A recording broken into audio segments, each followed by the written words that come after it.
Hmm.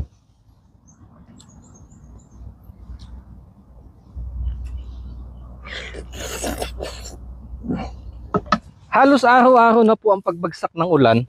Kaya itong mga damo, dahil nga malamig, ayan sila at nagsulputan. At may mga ilang damo na mayroon naman pakinabang. Isa nga po itong hawak ko.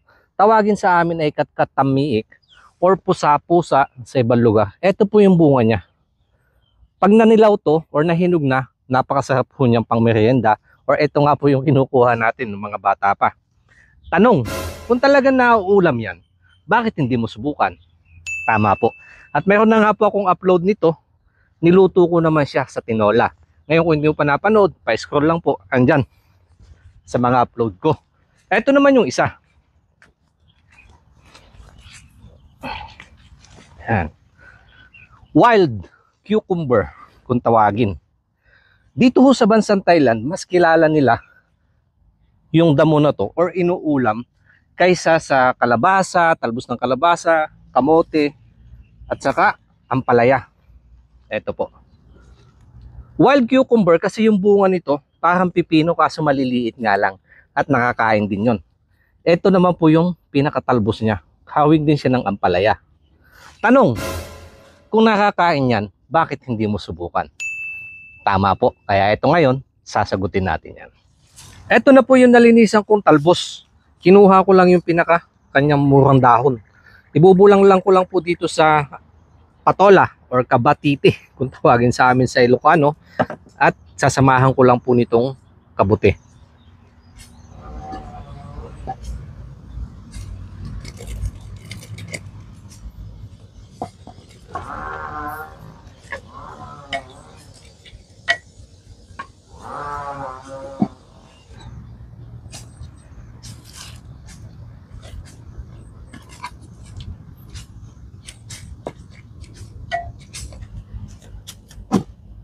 Ito na. Pinalamig ko lang muna ng kaunti para hindi na masyadong mainit yung sabaw. Lord, thank you po sa panibagong biyayang pinagkaloob mo sa amin. Nilalapit ito na sana'y basbasan. Pag sa ganun, magbigay ng lakas sa aking pangatawan. In Jesus' name, Amen. Sinamahan ko nga po pala ng pritong danggit.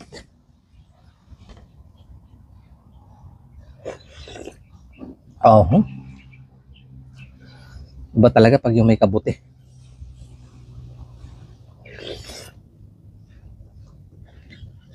Nagkakaroon ng sariling lasa yung sabaw.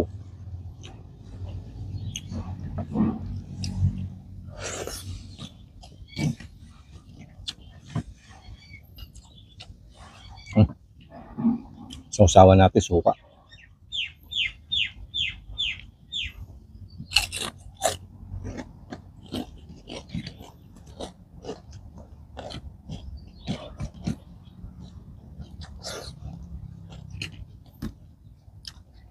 Sunod dyan, tanong, ano naman po ang lasa ng talbos?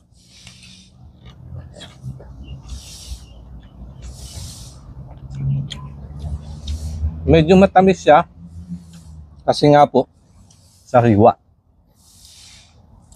Hindi katulad ng kangkong, yung kangkong mayroon pang kaunting pakla. Eto wala ho. At hindi rin siya katulad ng saluyot na may dulas. Eto wala din ho. Lutong yung aking nalalasahan.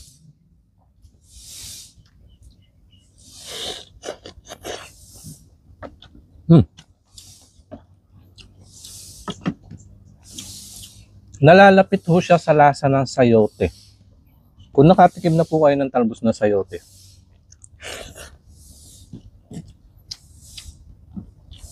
doon po siya pwedeng may kumpaka o may halintulad po yung lasa.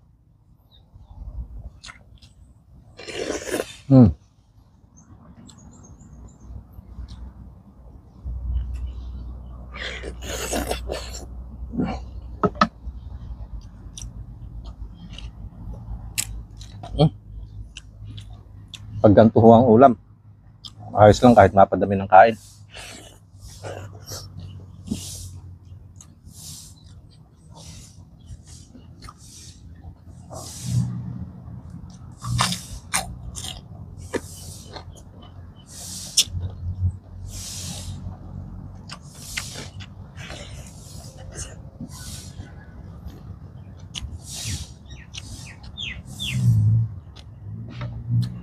Pwede din ho siya sa noodles, dinengdeng.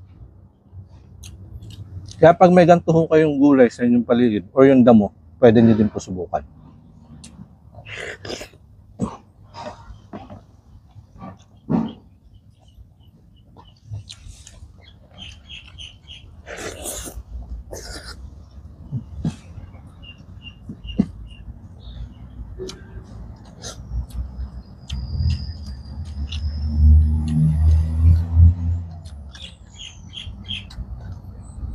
Lalo na ho sa mga pakting mabubukid na lugar. Yan. Madami ho niyan.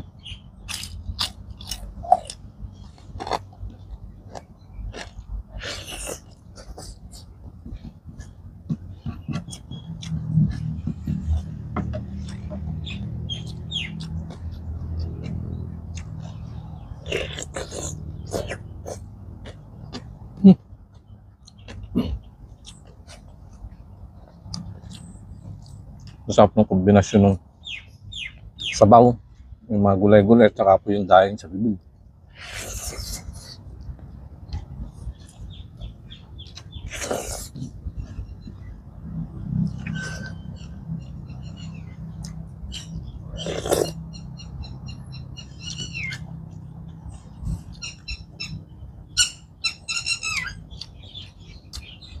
Hindi na ako magdadagdag ng kanin dahil magpapapak na lang ako ng gulay.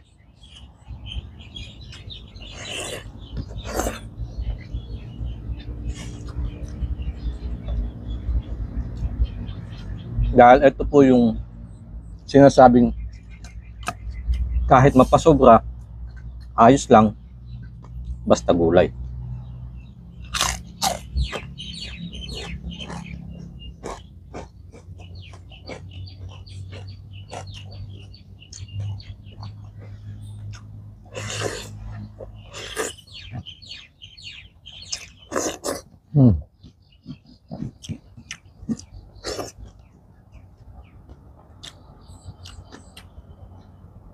Thank you so much po mga kanayon. Kita-kits po ulit tayo sa mga susunod kong upload.